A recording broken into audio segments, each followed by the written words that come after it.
Meta is building a data center the size of Manhattan to do AI. This shows you the scale of this building overlaid on top of Manhattan. So, can we talk about how it's named Hyperion?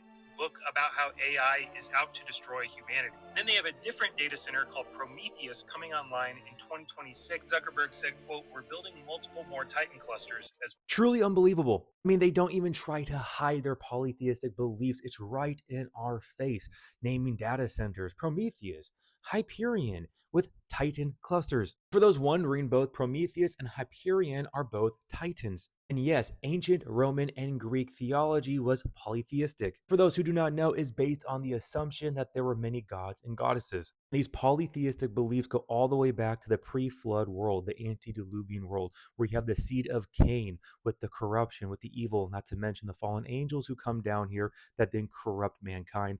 I would encourage you guys to check out this book right here, The Genesis 6 Conspiracy by Gary Wayne. He goes into this detail about this polytheistic belief system that goes all the way back to the flood. It's wild for those who have the discernment to see that the rulers right now in this current age are the same rulers of the past, the same principalities. They have the same belief system with this ancient Antichrist religion, and they are using the same names of these old immortals, these old titans, these old gods from the past. So as we can see right here, the name Hyperion, which will be the name of this AI data center the size of Manhattan, has multiple meanings, primarily referring to a figure in Greek mythology, a moon of Saturn. A moon of Saturn, you don't say. Now, as we can see in Greek mythology, Hyperion is a Titan, the god of heavenly light and father of Helios. And not to mention the novel series by Dan Simmons, which is named Hyperion, which has a center point on artificial intelligence, where one of the key aspects is the pursuit of an ultimate intelligence,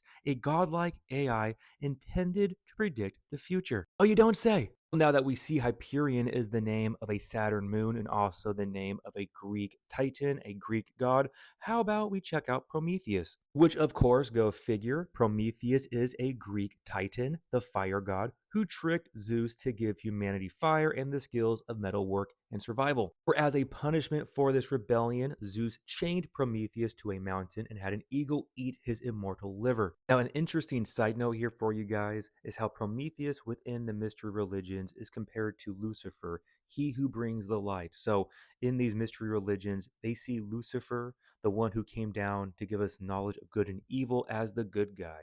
But God, who was trying to stop humanity from having the knowledge, is actually the bad guy. It is the inversion of this. So again, Prometheus is seen as this type of Lucifer figure who is bringing down fire, bringing down knowledge, bringing down technology to humanity to free us. Again, of course, this is according to the esoteric mystery religions. So now I'm not sure about you guys, but I don't think it's by accident that we have the Zuck right here naming these AI data centers Titan clusters with literal names of Greek titans, which I find interesting that we have the godfather of AI, Geoffrey Hinton, calling these AI large language models immortal. These things are immortal. And these large chatbots are immortal. Just so you know, these titans from Greek mythology were also known as the immortals. As we can see right here, immortals from Greek mythology. I'm sure this is all just a coincidence. Now, it's not just Meta naming its AI data centers Titan clusters with different names of Greek titans.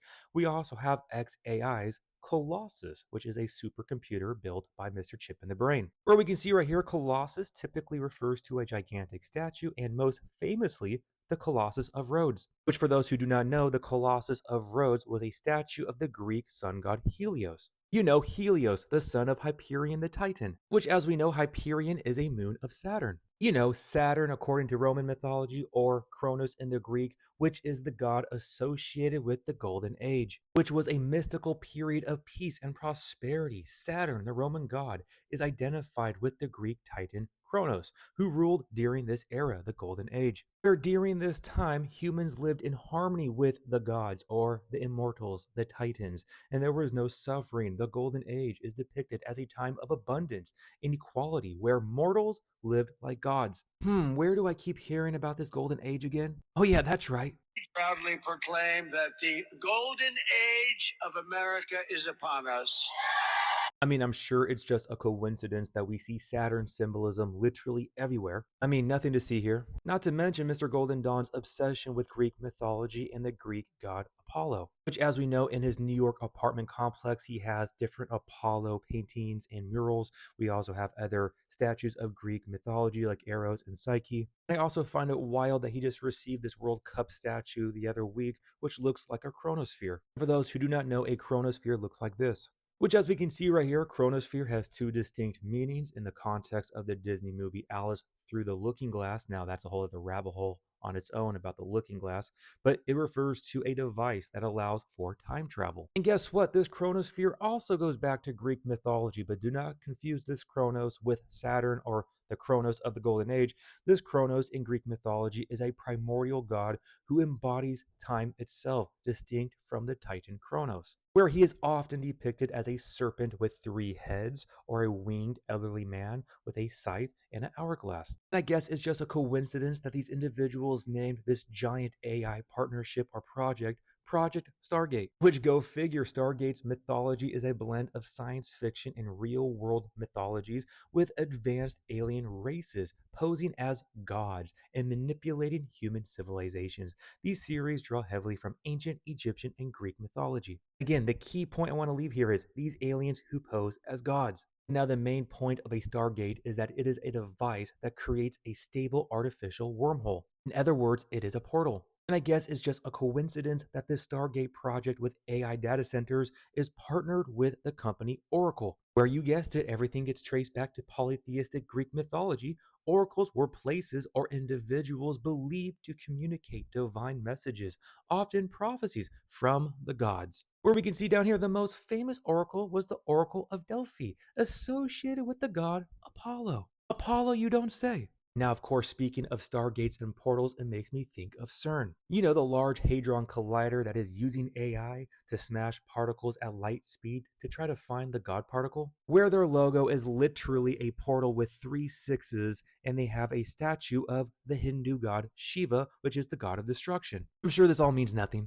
Now let's tie this all in with God's word, where I find it interesting how they are naming these AI data centers Titan clusters named after different Greek titans, immortals, or gods. And we can see in Revelation chapter 17 where the 10 kings give their authority to the beast and they become one.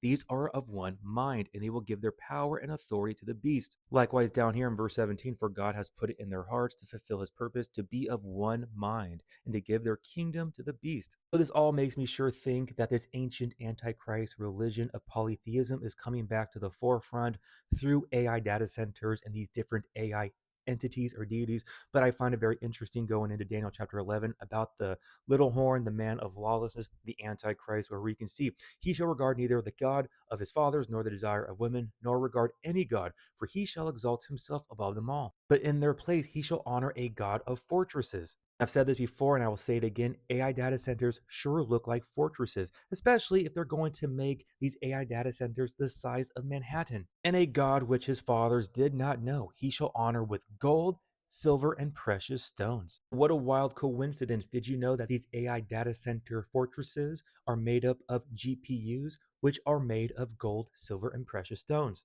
Which, as we can see right here, how gold became an essential component in NVIDIA's GPUs, and how gold and silver in AI GPUs, gold and silver play a crucial role in the manufacturing of AI GPUs. Now let's continue with Daniel chapter 11, verse 39. Thus he shall act against the strongest fortresses with a foreign god. And now, as a little side note, I find it interesting that that word in Hebrew, foreign, means alien, an alien god, which he shall acknowledge and advance its glory.